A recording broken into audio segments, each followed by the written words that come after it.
Okay, then I guess we're starting. Good evening, everyone. My name is Tina Roman. I am one of the members of the steering committee of Brooklyn Queens Leah. Tonight, we are talking with the amazing Cheryl Carter. I can't even say, there's just so many great things I can say about Cheryl. I met Cheryl a few years ago when her twin boys were in our co-op, and I will tell you that group that year gave us a run for our money, but we loved every second of it. Okay, as much as we cried about it, there were some tears involved, especially one of our newest members, but she made it through. It was okay, but we loved all our rambunctious boys that year. But tonight we are talking about college prep with Cheryl. Cheryl is amazing. I can't even say so many things. I can't say too much about her. She is a writing coach. She is endearingly known as Professor Carol and Professor, oh my God, what am I saying? Professor Cheryl. And this is being recorded too, Cheryl. I am so sorry. That's okay. I told you I wasn't completely here today. She teaches English and writing. Like I said, there's so many things. What I can say about her is you have no better person to talk to you about being prepared to go through college prep. Cheryl has 5 children, 3 of which she has already graduated. And I know other moms and dads who she has helped their kids get into college as well. So Cheryl is going to be amazing. Before I give her over the mic, she did ask me to cover a few things regarding graduation options in New York, because New York is iffy and New York is funny. We love homeschooling in New York because of all the opportunities we have, but it's not always the easiest here because we are one of the most highly regulated states. So when it comes to homeschooling high school in New York, we always say it's an all or nothing. You know, if you haven't started yet and you're going to start, be prepared to go all the way through. One of the reasons for that is once you start homeschooling in New York as a high schooler, New York does not issue you a high school diploma. What's the word? I'm going to say issued by them. Accredited. Certified? Yeah. Yeah, New York does not give you a high school diploma certified by them. You will be issuing your own homeschool diploma, but there are other options, especially if you are planning to apply to New York colleges. So one of the first ones is when you're homeschooling high school, we say that homeschool and report for all 4 years of high school, because that gives you the chance to request from the superintendent what is called your letter of substantial equivalency. Basically, what that means, it's a letter from your district superintendent saying that you have reported as you were supposed to and passed, for lack of a better word, all 4 years of high school. That to the New York colleges and universities is our equivalent of a New York diploma. Our only challenge right now with that is that not all districts give that letter. So I know there's legislation in the works that hopefully that'll be settled. But for right now, that is one of the options is requesting that letter. A second option is what's called a 24-hour credit program through a community college. I'm not gonna go into too many details. I just want to let you know what the options are, where basically you are taking credit with a community college, and that counts towards credit in the college and for your homeschool unit. And that is, once you get 24 credits, you can get the letter that way. The third option, which I don't know if you recommend, and I know a lot of people don't, but sometimes that's your only choice depending on the schools that you're applying to, is to apply for a GED and take that exam. And then the other fourth way is what's called, you take 5 Regents exams, but my understanding is that you also still have to apply for the GED. So we don't usually recommend that route either. Like I said, I'm sure you guys are going to have plenty of questions throughout this presentation. I will ask you to please hold those questions, and we will have time at the end for Cheryl to answer any specific questions that you might have. I have blocked out about 2 hours for this presentation, so we want to kind of stick to that because I don't want to take up Cheryl's whole night.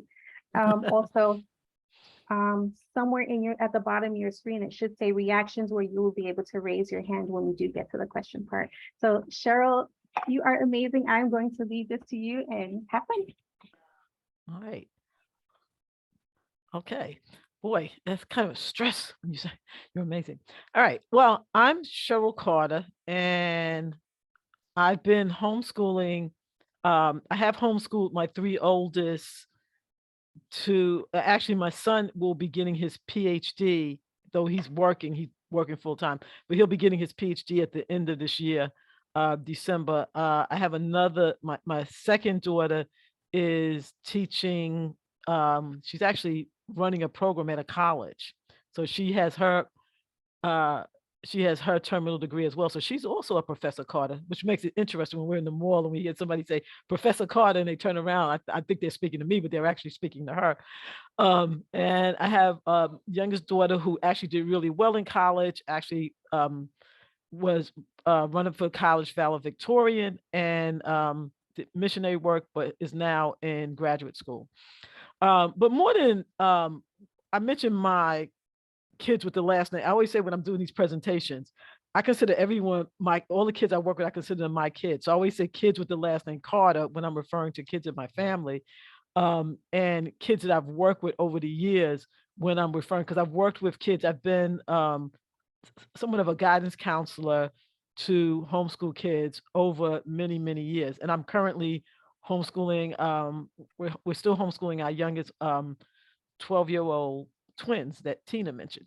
So, so I'm going to jump right in. Now, what I will not do, I'm going to mention this, what I will not do is overwhelm you with too many details. I'll give you just enough. And so feel free to ask me questions. As a matter of fact, I don't like going too quickly through everything because then you don't have time to ask questions. So we will have time to ask questions. Okay. And let me see if oops. All right. What am I doing? Why isn't it? Oh, okay. Also want to mention, because people will ask me all the time, what else do you do? Besides my company, Collegiate Learning, I have written a book, Prepare for College, which is the college admission process for homeschoolers. If you go look on it on Amazon and you look under Cheryl Carter, it won't be there. But if you look under Collegiate Learning is me. So you'll see things also for if anyone has special needs learners who they're looking to get into school. So I just mentioned that as well. And okay. So first I want to give some advice. That's my company, Collegiate Learning. I want to give some advice to parents before you start listening. Don't get overwhelmed in the college process. And one of the things that I will do along the way is that I'll share with you some of the mistakes I've made with my own kids. And that's kids with the last name Carter, and other kids, because a lot of times we feel like if I don't get this college thing right, I'm going to mess up my kids. And actually, it's just not true. You don't have to dot every I and cross every T. It's more so going on the journey, and you want to find the right school for your child. So to that end, I guess I'm going to move that over. Okay. Tina, can I make this like, how do I make it so? Because it's blocking my slides, the visual. Wait a minute. Oh, okay. You I was should be able able to to do it. just move it over. Yeah, okay, I did it. I was able to do it. Okay. So the first thing I want to say is to make sure that you choose the right college. And sometimes people will say, well, oh, of course I'm going to choose the right college, but sometimes you also have to know your kid. It's important to know that vocational training is available. Sometimes not every kid is supposed to go to college. Sometimes vocational training is really good. Particularly if they're going to do anything with computers or a trade, or to do a trade apprentice. And I mention this because sometimes people, when they homeschool, they naturally feel like, oh, my kid has to go to college. Now, if the kid doesn't have to go to, first of all, they don't have to go to college right away. You should always consider the maturity of your student, and that goes just roundabout. I'm not sure if everyone is aware, but the dropout rate in college is above 50%. This year, I'm not even sure what it is. And the reason why I mention it is if you've went to college, no matter who you are, what college you went to, they tell you, look to your left and look to your right. One of those people aren't going to be here this year. They tell you that in the beginning. And I think a large part of the reason for that is some students are not mature enough. Sometimes they're just not mature enough. They may need a gap year. And there are gap year programs. Oh, I see see on my slide this. Someone got, when I made the font bigger, got I missed something. But anyway, so consider a gap year or even gap year programs. There are gap year programs that are around. Sometimes your kid doesn't need to go right away. Look at online colleges.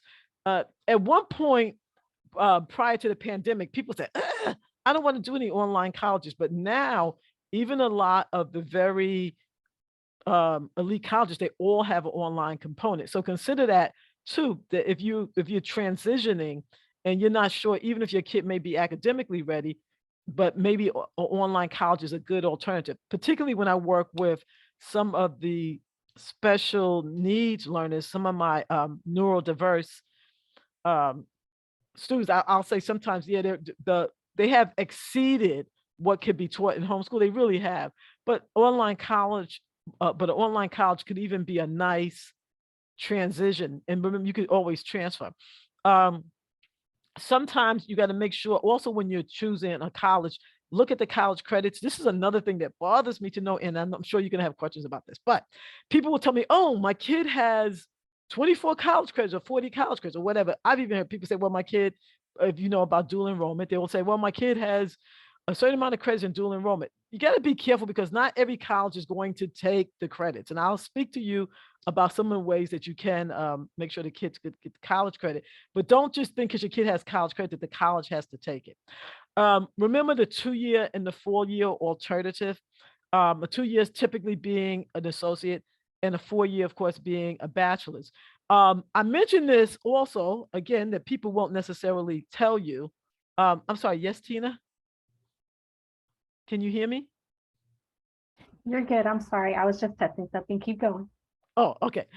So it's a 2-year and a 4-year. Now, sometimes for the 4-year, this is what a lot of people, you don't know. You got to do your research. Some 4-year, we call it 4-year, but they expect your students to go over the summer, or over all over a certain period of time. So it's not really a 4-year. You need to know that. In particular, there's one college. Well, I'll tell you, at the college, Hofstra University, very good college. But most of the students, if you look at it statistically, and the students are finishing in 5 years. Not all of them, but some of them are finishing in 5 years, 5 years, sometimes even 6. Well, I was speaking to someone, and it's the person's major. It's just like there was no way they could graduate in the 4 years unless they gave up some of their summer. So you just want to look at the program and know that.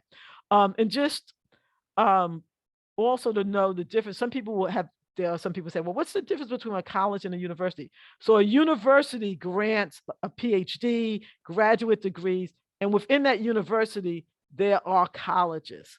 So you might hear somebody say, oh, what's the difference between it? So you really, if your kid is why is this important? If your kid is undecided, you want them to go more to a university than a college, because most colleges, they have a specific focus, a specific major. The other reason why it's important is when I talk about ways that your kid can get credit is sometimes it's not the university giving them credit, it's the college. So one of the kids, for instance, that I worked with, they were not science inclined, but they got a 3 on the AP. So that on the AP, which means advanced placement, I'll talk a little bit more about that later. But a 3 is actually pretty good for somebody who's not science and mathematically inclined. And they went to St. John's, and it was just very interesting. And so I had more than one kid went to St. John's, and St. John's did not for that kid, did not accept that 3, that the college the kid was going to did not accept that 3 credit from that kid. Whereas another college right within St. John's University, right across the campus, accepted it for another kid. So you really want to know, a little bit about the college. And again, this is not, when I throw this information, some of you might be saying, but I didn't know that. Oh my goodness. You don't have to know everything. And as your kid gets ready to look to see what college they will go to, a lot of this will become evident. So how do you choose a college? You want to choose a college by researching and visiting the college. So the first thing you want to do is many colleges that have open houses, go. Now I know with COVID, we didn't have a lot of open houses, but when they have an open house, here's the really cool thing about the open house. If you go there and the college generally wants you to apply there, generally when you go to the open house, they'll waive the application fee. And when you start applying for the colleges, believe me, you want them to waive the application fee. I say this as when I'm working with any kids, the kids always come to me when the parents sends them to work with me. They come to me with a long list. Now, first of all, I'm the bad guy because I have to tell them the list doesn't match their goals, because sometimes we have to look at the scores, and I don't expect everybody to look at it. But the other thing is I have to tell them that if you apply to 15 colleges and the average price of an application is $100, and I know it's not $100, but I'm just doing that so I don't have to do the math. That's $1,500. And I'm really serious because there are some colleges, it's $90 to apply, $50 to apply. That, and $50 is on the low end, by the way. So when you go to the open houses that they may be interested in, you could get a fee waiver and you don't have to pay for the college. The other place where you can get a fee waiver, by the way, is if you go to the open houses of the college. A lot of, I'm sorry, not open houses, I'm sorry, the tours. When you go to, they have the college, not tours, I'm sorry, and I'm being recorded. When you have the college conferences, like you go there, they have it, and you can just go someplace and they are showing them, you go around. You could go, you don't necessarily have to be a homeschooler to go, you just go to a few of them. Oftentimes they will say, well, if you apply now, and they have it right on they'll have it right on the table so that you could apply. And by the way, that's a good place to get information also. Just going to those college conferences. So if you see, they will have them Nassau Coliseum, they have them in the Jacob Javits Center. There's usually no cost to them, and you could just Google college conferences and go, by the way, just go there. A great place to find information. And when you go, you should take your graduate with you so they could walk around to the different colleges and ask questions, because they have to get used to asking questions on their own. And if you're going to take siblings, be careful. I know when we went to the college conference, it was really, college admissions conference, and we took my younger daughter. And so while my son was looking at the colleges, she went around and put his name on all these lists. And we noticed that he started getting like offers from University of Alaska. The Netherlands apparently has a university, because she went around, just put his name in all those just because she wanted his room. So she figured if she could get him to leave and go as far away as possible, she might have a better shot at getting his room. So, but anyway, so you could go around and like I said, and at that time they usually will give fee waivers, so you don't have to pay for the application. They are online. They're definitely online tours that you could look at and go. And the online tours, they've gotten really good. I even looked at one with one of my students recently who was making a decision between two colleges, and I was amazed because she actually went to look at the dorms and she compared the dorms, and she moved in today. She sent me a picture, so she made a good choice. So the online tours where they show you the college, it could be really good. Now, let me just say this. There's nothing that takes the place of going to the actual college. I will tell you, as a parent, it was really hard for my kids to go away to school. However, what made the difference for me was because I had visited the college with my kids, I could just tell if that college was going to be a good fit for my kids. And particularly because there's a gap between my twins and youngest girl. I know when she stood on the campus, even though it was a little bit further away than we wanted, it was obviously it was good for her, and it was a good fit. And I knew that when I stepped on the campus. One of the books that I suggest is Colleges That Make a Difference. And the reason why I say that is that oftentimes people come to me and say, oh, I want my kid to go to Harvard, or I want them to go to an Ivy League. Ivy League schools aren't the only schools, and Ivy League schools, they're good schools. I'll never say anything against, but sometimes they carry a lot of debt, and it's not necessarily the place of your kid.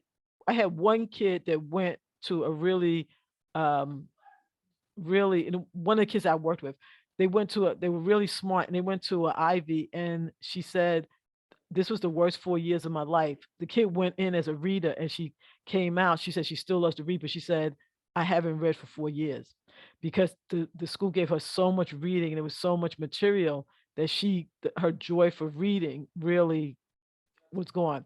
So you could also look at Peterson College Guide. I don't recommend that you, by the way, no one did ask me, but I don't recommend that you buy these books. I recommend that you go to the library because even the colleges that make a difference in the Peterson College Guide, it's updated every year. So you want the most current guide. So you want to go and look there with your kid. For those in New York State, SUNY and CUNY schools, I will say this, the Excelsior Scholarship. A lot of homeschoolers don't know about the Excelsior Scholarship. I've helped so many kids, even kids who are already in the school, get the Excelsior Scholarship. And what the Excelsior Scholarship is, on your tax return, and I mentioned this, if you make less than, I believe this year it's 150. And some of you might be thinking, okay, I don't, but it's your adjusted gross. So it's even if you think you make more, if you make a bit more, this is the adjusted. I think it's line 37 on the tax return. But anyway, the Excelsior Scholarship is you go tuition free. And there's a lot of really good CUNY and SUNY schools that you can go. They do not cover room and board if your kid goes away, but room and board is really cheap if you can get the Excelsior Scholarship. And those of you who are listening in other states, New York State was actually rather slow to develop the Excelsior Scholarship. There's a lot of other states that already have it. Working with a kid from North Carolina, they already have it. They don't call it the Excelsior Scholarship, but it's just covered. So in some states like Delaware, they just cover you for your associates. So I would say this, that sometimes as homeschoolers, because you're only talking to homeschoolers, you kind of network with homeschool, reach out and go out and look and ask other people. And matter of fact, go to your school district's website and look and see what they have, because there are a lot of schools that the kids can go free. And sometimes there are schools that have scholarships. Like, so we know right now, anybody, unless you've been under a rock, you know that we're experiencing a teacher shortage. And so you know that there are scholarships and there are incentive programs. They've always been, but even more so, it's been kicked up for teachers. So if your child wants to go into any kind of teaching, there are scholarships for that. There are scholarships if you are looking to do almost anything. And only because I work with special needs, don't think just because your kid may have ADHD or autism or something like that, they'll tell me, oh, my kid can't get a scholarship. Not true, not true, not true. There are programs for kids like that to get scholarships. Now, I will say this, let me just throw this out, because I've also worked part-time for a scholarship company. And most of the scholarships that you're going to get, don't believe the hype that there's a scholarship under a rock. Most of the scholarship you're going to get the most money is going to be institutional aid. Institutional aid means money from the college. That's going to be the greatest that you get. That's going to be the most money you get. And you want to look towards getting scholarship that's based on academic or leadership merit, not necessarily just need, because what happens when you get money based just on need, I know about all of you, but we sent the kid to college and it's like, oh, now we have to pay. So I started working more. My husband, of course, is working. And then, oh, we get less money the next year because we were working and we made more money. So then we work more to make, and then we get less. So, just know that the money that you want to make sure that it's based. And that's why with my daughters, we strongly made sure there was nothing but academic aid. Now, my son did very well. He was a Bill Gates Scholar. I don't think that program exists anymore the way it is, but the way it was. But so he got, fully covered all the way up to graduate school. But anyway, I just mentioned that to say that those things are there. So, okay. And by the way, I'm speaking fast. One, I'm a New Yorker, so kind of got to say listen fast. But I'm also speaking fast because there's some things you're just going to have. You're going to have questions, and your questions are going to be more general directed towards me. The next thing I just want to talk a moment about high school transcripts. And it's an interesting thing with homeschooling because one of the things I do with the high school transcripts is that your high school transcripts don't have to look the same for every kid in your family. So, for instance, in our homeschool, we have the name of our homeschool. I think it's a pretty good name, based on the mission statement for our homeschool. So our homeschool, it happens to be, we give it a certain name. I was going to say it, but usually when I say the name of my homeschool, then everybody picks that name for their homeschool. And I still have 2 more to graduate, so I won't say it. But it's based on what we wanted to achieve in our homeschool. We wanted all our kids to become leaders in their own and in their faith walk. And so something simple is based on that. But my transcripts from kid to kid, and this is where there's advantage of being homeschooled. You could even make your transcript different from college to college. So you want to make sure that the transcript looks like the college. Now, this is where, let me share transcript. Oops, yeah, share transcript. Now, this is where this is a typical template for what a transcript looks like. Notice it has the student information, which is the phone number, the school information, which is your address, telephone number, email address, and of course your academic record, where you would write down the name of the course, what the grade is, and what they earned. That's all the college wants. Quite frankly, that's all the college wants. Now, some of you may be saying, but I've spoken to other people who graduate and they said you have to have all these records and you have to keep all these things. The only thing that you have to keep, and because we're already in a heavily regulated state, New York State, if you're not in a heavily regulated state, you do have to write down, oh, this is what I did in 9th grade. This is what I did in 10th grade. This is what I did in 11th grade. But it's not a lot. And rarely would a school ask you, and you need that information, what textbook you used, if you used a textbook, if you were unschooling is a different thing. You want to document it in a different way. And those of you who don't know what unschooling is, don't worry about it. It's people who do, you do it a little bit different. But you really want it for the common app, which most of your students are going to apply to. So there's a section on the common app where you go in and you have to write down, this is what the child did. This is the books they use. This is how it was evaluated. Now, the way I do my paperwork, because I am in New York State and the way I turn my district in, when I do it, I just have to cut and paste. When people come to me and they want me to help them, and maybe they didn't do it, the only thing I will do is I'll go and say, what textbook did you use? How did you grade? It's not, I really want to tell you, it's not that hard. And don't let people tell you that it's that hard. And some schools, they want homeschoolers so badly, you could go on their website, hint, hint, and you could just download a template for a transcript. So like I know some of the Christian schools, they really want to get homeschoolers to come in. So like you could just go, I think Regent University, I think Liberty. Yes, Liberty does it.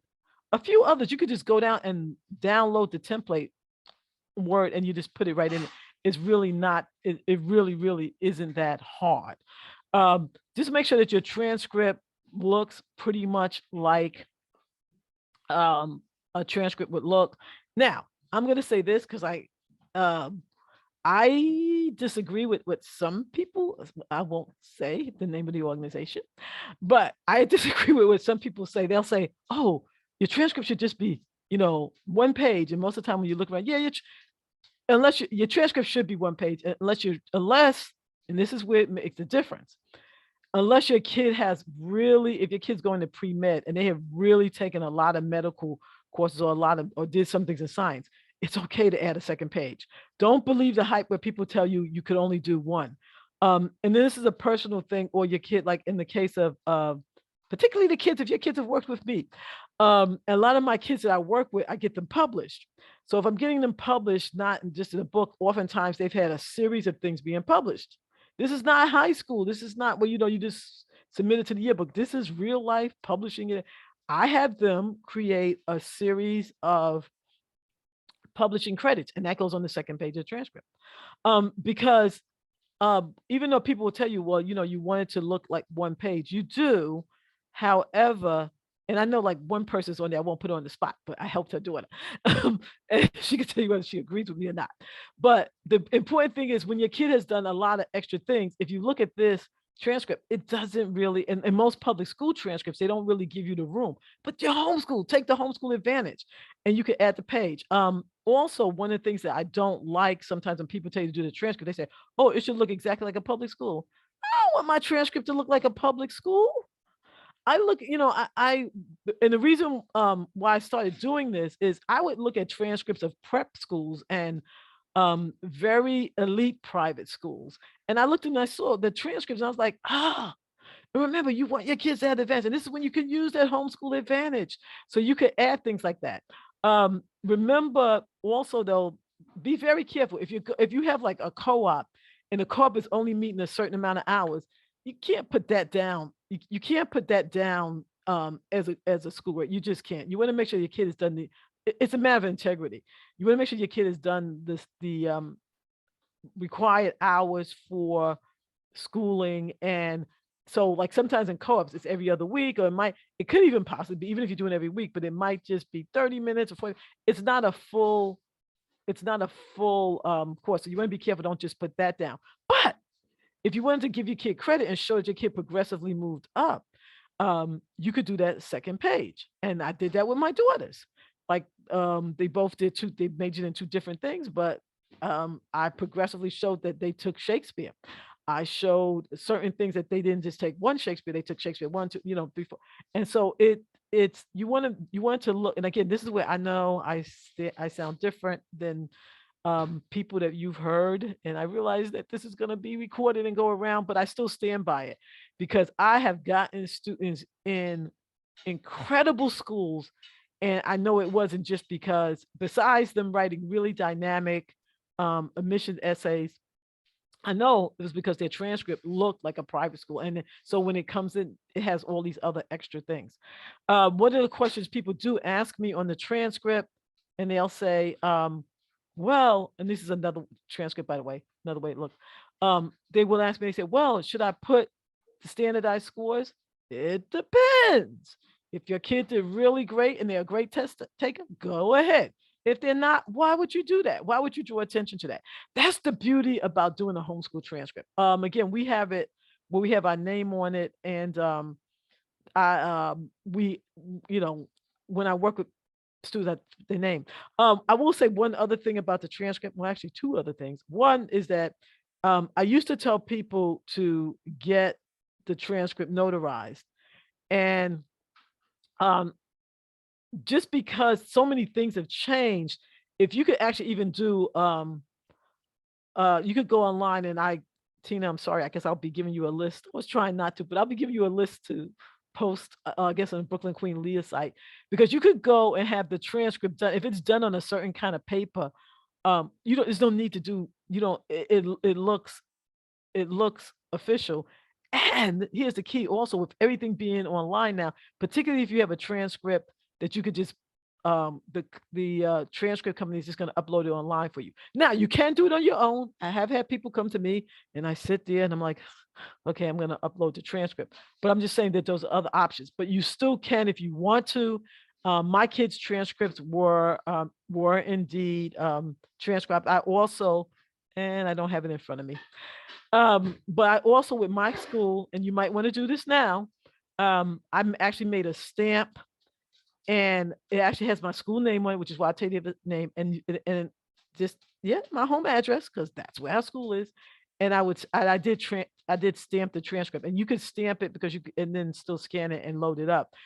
You stamp the transcript, and I use that for another reason. That stamp, it's very old, because I forgot, Tina mentioned that I had 5 kids, but actually my oldest is 32. So And then we have all the way down to, like I said, to the 12-year-olds. So I've been using it, and we homeschooled all the way through. I've been using it for a while, but here's what I also use that stamp for. When you apply to private scholarships outside of your school, sometimes they'll want to know. You could write down that you're homeschooled, but then it becomes a whole big thing. Do you have to get a letter from the district? I stamp that stamp on, and just send it. I'll hit that stamp on and send the transcript. Now I will never ever lie, but I will say, okay, this is the what the child did, and then just stamp it on. So it was the best $15.99 that I've had, and so anyway, so how am I doing with time, Tina? Am I going too slow, too fast? Now you're good. Okay. So when you want to look at it, so when you want to do transcript, that's what I recommend. It's not so much on the transcript. Now, you don't want the transcript 5 or 6 pages. That's ridiculous. What I am saying is that it's okay, though, as long as it's in the right format, to go ahead and do it 2 pages. And again, I know you've seen things on the internet. I know you may even have people say, no, no, no. That's not the case. It depends on who you're comparing yourself to. Okay. So give me a minute. Okay. Remember before when in the beginning I was speaking, I said, now this, if anybody has a camera, you might want to take a picture of this. Of course, it's in my book, but if you have a camera, you can take a picture of it. These are the things I have the students usually fill out with me, and that's the college information sheet. Before they decide, I ask them to look at the admissions requirements. Some students will say, I want to go, again, they will say, I want to go to Harvard, or I want to go to Yale. And I ask them, what is the admissions requirements? And sometimes, and I just want to say this too, for the kids who are really, really, really bright. And I say this, I've worked with a lot of kids, my kids, other kids. Sometimes it's like they get devastated, particularly if your kid is really, really bright and they've never really had anyone say no, and they've always at the top. And this happens even if the kids are in high school, a traditional high school, and they're always at the top of the chain. They go through a little bit of shaking up when they don't get in. And sometimes the reason why college takes them or doesn't take them is so doggone arbitrary. Sometimes it could be just, we took enough kids from New York State, we're not going to take any more. We took enough kids from this who are majoring in English, so we're not going to take any more. I mean, because you got to realize that a lot of these people who are in the admissions office, they're real people. They have jobs, they get tired. And sometimes it's just as arbitrary as that. But anyway, I tell you to look at the admissions requirements, look at the degree requirements. Well, and that's important because remember what I said about some of the kids when I was speaking at Hofstra. Some of the kids, it was just no way. The kids, they didn't do anything wrong. It was just no way they were going to graduate in 4 years. The program they chose was 5, pretty much. And it didn't say 5-year program, but when you're looking at it, 5-year program. Look at the academic programs that they want to take. Look at the faculty. What's the ACT and the SAT score? And I'm going to tell you something about that. If you have a really, really shining essay, that SAT, that ACT, SAT doesn't always have to matter. Matter of fact, more schools are moving towards not doing it. And if you want to look at schools that are not doing it, you can look at Fair Test, FAIRTEST.org. And if you just want your kid to apply to schools that don't look at the ACT or the SAT. And I know there's some schools that haven't looked at it because of COVID, and some schools are changing it, but I'm just saying there's other options. You still want to look at it. You want to look at the calendar of the school. Again, if you have a kid who needs a break and they're taking classes where it's 14 weeks, that's not a good fit for them. Or 8-week class. You definitely want to look at cost and financial aid. The cost is not just how much they go to college. Anybody who's sending kids, it's them coming back. I remember one kid that we had to pay for. It was mandatory. We had to buy the full doggone meal plan. And I'm like, I knew that the child wasn't going to eat at a certain time, that they were probably going to eat about 2 meals, but it was mandatory. We had to buy. So anyway, you want to look at those. Sorry, you can see I still haven't gotten over that, right? You can look at student services, what's going on. Do they have activities in athletics? And I'm not talking about NCCA. So if your kid is a serious athlete, and no one has asked me that yet, but I'm going to throw this out because someone will always ask me that. If your kid is a serious athlete, you got to go to the NCCA .org website, and they give you specific things that you have to go through to make sure your kid has done all that. But it's not that hard, and don't let anybody fool you. It's really not. The setting, if your kid likes rural or urban, sometimes our kids just want to get away just enough, but they don't want to be going that far. The mission statement of the school, the mascot. I helped the kid write a great essay one time just because they liked the mascot. They went to, it was funny. The kid was like, I don't know, I just like the school, the mascot. I can't tell you what school, but they wrote and they got in, they wrote a really good essay based on the mascot, and they kind of mixed the mascot with the mission statement. So those are the things you want to look at when your kid goes in. If you have a child who is special needs, most colleges, I used to say all, but it's not all anymore. But most colleges, I can say this though, nearly every college has a disability office. Look at that disability office, and when they have open house, go in on the disability open house and look around and see what you see, and to make the decision. Okay. So, and also remember that sometimes what looks like really good, it might look really good on paper. Just go there. Sometimes you just can't tell. I remember, again, my youngest, who went the furthest to school, like I said, the others didn't go that far from home. I mean, they left home, but they didn't go that far. That was like, at the time, she was our youngest. She's still the youngest girl. But when I stepped on the campus, I knew it was the right place for her. So, even though you do all the paperwork and you go to these college fairs, remember I said the college admission fairs, you still want to go to campus. Now, this is another thing, just again, I have what I would always call, I do a workshop where I call it the homeschool advantage. So there's a lot of little things, I hope you can see, that you could do your transcript that gives you an advantage over traditionally public school kids.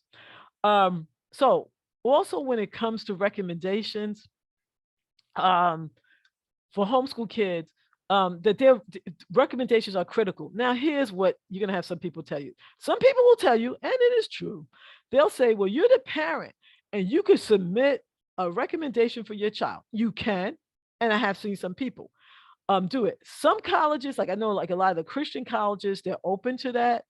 Some of the state schools, not necessarily who like they get a big influx of things, they're really not going to read it. So it doesn't make, I know, isn't that really, you don't want to hear that. You want to believe that everybody takes and reads every little thing. Okay? Particularly if your kid has the scores to get in, sometimes they're not going to even read it. But I just encourage you to have somebody else also do the application. And again, I know I'm going against some of you may have heard. You may have heard, well, it's okay for you to do it. I'm telling you, you want to take the chance. With my kids, I think I'm a great writer. I teach writing. I'm an author. I teach adults. I did not write their recommendations. I just didn't. I found people who could write them. I coached them. I said, you might want to include this, but I didn't write their recommendations because the recommendations would stand out. And the other thing that when you're asking somebody to write a recommendation is make sure kids will ask, they do this all the time. I don't know why, but kids will ask me, Professor Carter, I need a recommendation. And by the way, my college kids, so the students I teach in college who are going for jobs or graduate school, they do the same thing.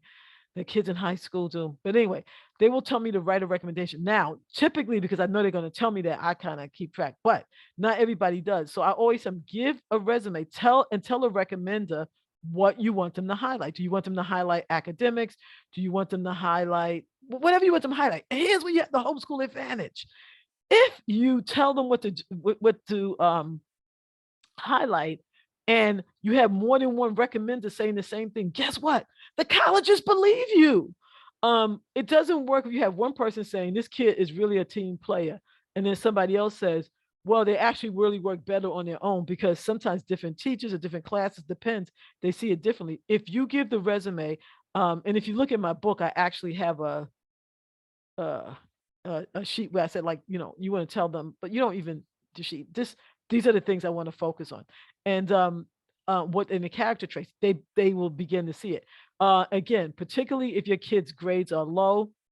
And I know in homeschool, so most of us go for mastery, so the grades wouldn't be low, but sometimes maybe standardized tests or whatever. You could really paint the picture that you want painted for your kids. So you want to make sure you work that way to get good recommendations.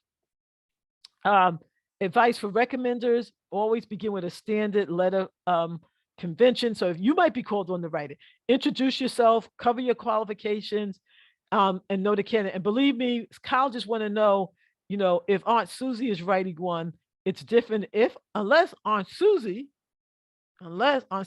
also runs a tutoring company, or Aunt Susie has been working with youth in her church for 25 years. See, when you say that, they listen a little bit. So sometimes the reason why I mention this, sometimes you don't homeschool, they don't know how to write it. Now, let me say this also, because sometimes people will say, well, you still have the homeschool advantage.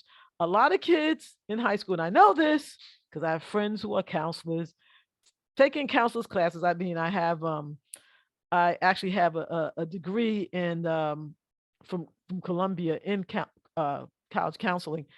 Sometimes they just they think about it.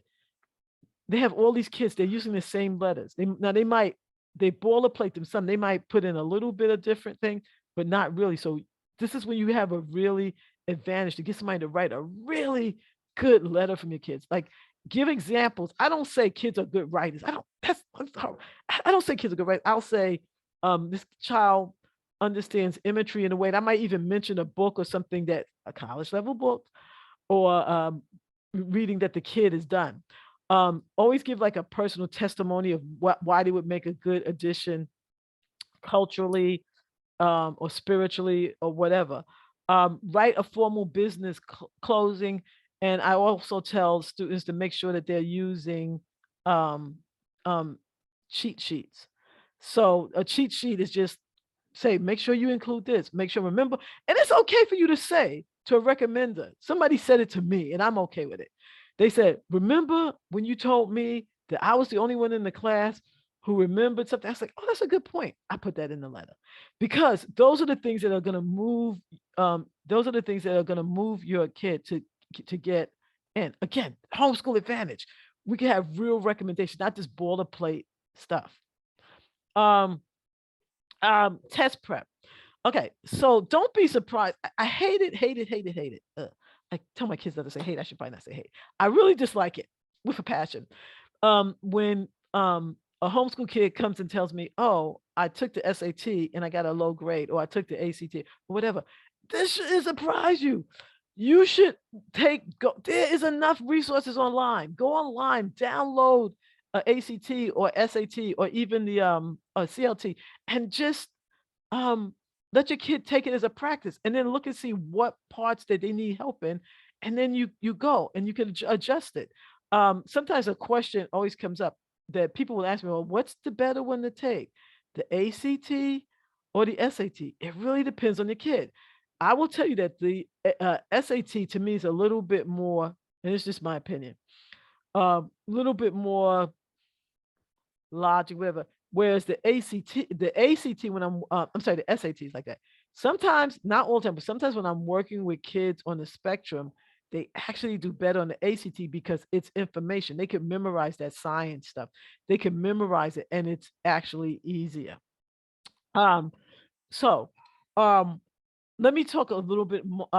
So just make sure that they take it, and it's okay to take it. I mean, you can simulate it right at home. And if you really want to simulate it even more so, call a few other homeschool kids over and simulate it and do it.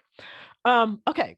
So let me speak for a moment about college credit, because that's a big thing. And a lot of things have been in the news lately, and I say lately over the last like since April, May, you start seeing things. People were like, oh, this kid is 12 years old and they're going to medical school. This kid is becoming a lawyer and they're 14. This kid is graduating and they're 16. And if you take the time to read, those kids were all homeschooled. Okay. And some means or another. And so people will come and say, oh, well, if I homeschool, I could get college credit. Let me just dispel this myth because uh, sometimes people come with it. Okay, you got to be careful. Not all college credits are going to transfer. As a matter of fact, some of them are not going to transfer. And this is where you kind of got to know a little bit of where you want your kid to go to know what credits transfer and what don't. I'll even say this. There are some kids who will graduate high school that do dual enrollment. They will graduate with an associate's, but they still got to do 4 years. They still got to do 4 years at another college. Nothing wrong with it. That's really cool to be able to write down. And, some of us, it's a matter of getting bragging rights. You want to be careful with bragging rights because we want to make sure our kids, achieve on their own. Not with us, but you want to make sure to be real careful. Now, I'll tell you some of the ways I've worked with students during question and answer time to make sure that I'll just tell you now. Some of the ways I work with kids to make sure that those credits do transfer is I research the credit. You could do the same, research the college and see where they're taking the credit from and how much they're going to take. Okay, so some ways to getting college credits. You can take the advanced placement. It's through the college board, and you would have to go to the school and take it.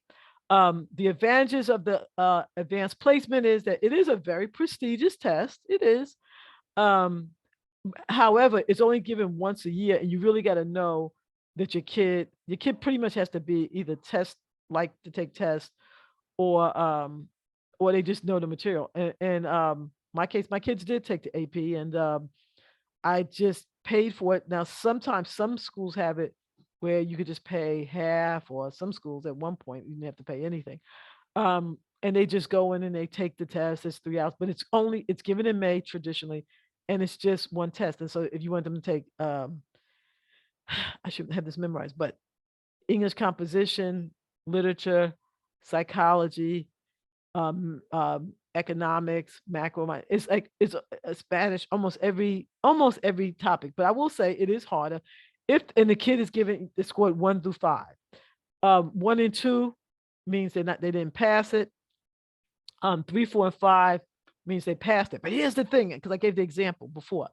If the child gets a 3, the college may not accept it. Some colleges do, some colleges don't.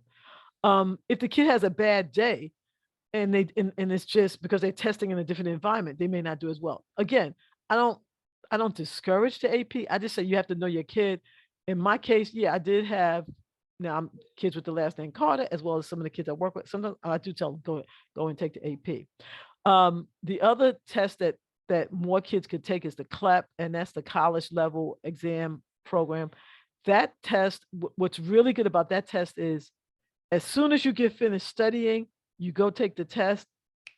And if you pass it, great. If you don't pass it, you get to take it again. I believe you have to wait.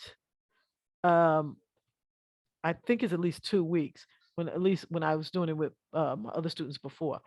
It's been a while since I have taught the CLEP. I actually, prior to COVID, I did teach more CLEP. But it was the test was originally made for adults going back to school, but there's no age limit on the CLEP. I mean, you can't sit an 8-year-old in it, but I guess if the 8-year-old was really smart, they could. But your kids can start taking the CLEPs, and actually, what I do is instead of taking the CLEP, and this is knowing your kids, just knowing your kids. But one of the things I'm doing with my youngest sons is instead of taking the CLEP and going like right away, I'm spreading the material out over a year. So it's like they're going to take the CLEP, but it's almost like they might not take it. I think I'm going to give it to like, March, April, maybe even May. And then if they don't do well, then we could go back and do it. The cool thing is, you could do it young. Now, in my case, they're 12. So I could do it young. I could do it young so they could take it and then, gradually build up to taking it. Now, of course, if they're in high school, you have somebody who knows how to study and study well. They could just study and take the CLEP on their own. And there's a lot of free resources.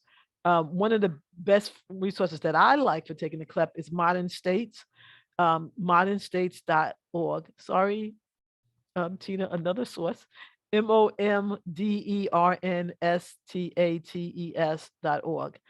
So Modern States offers the CLEP. They also have the material there, and then you could take it at your own pace.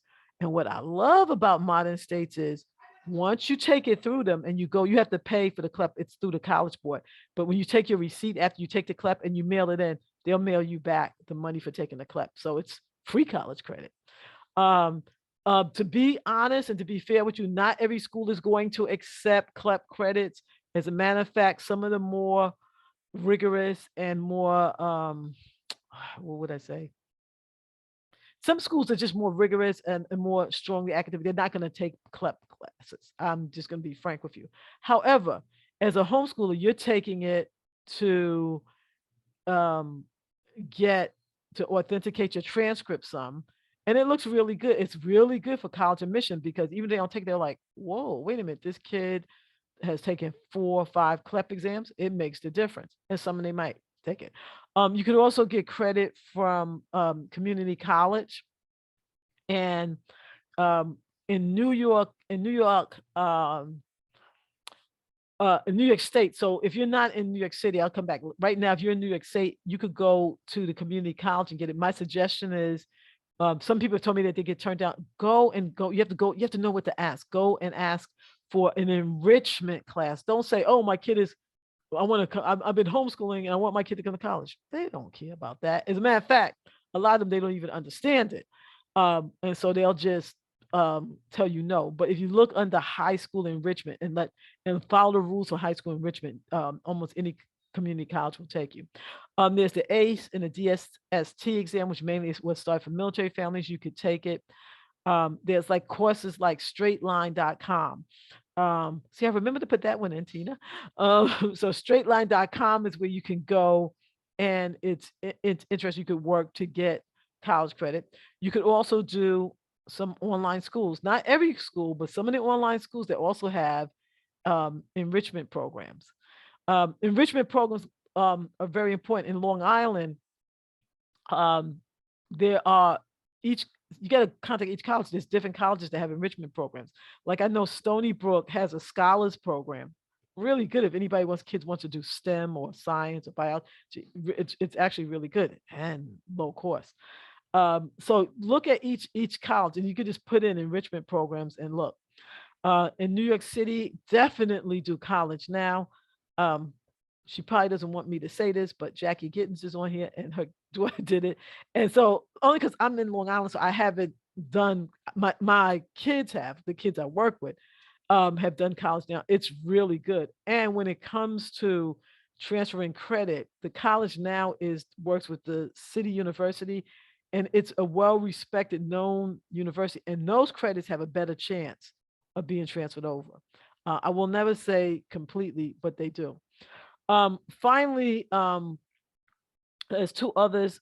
I'll come to free online college in a minute, but there's summer college classes. Now, most kids who go to traditional school or brick and mortar school, somebody will come and tell them, "Oh, you should look up and try some summer college classes." But if you look now and you're starting, so if you're on here and you have 8th grader, 9th grade, 10th grader, 11th grader, look up there's really some great college summer classes. So I had my son went to the community college.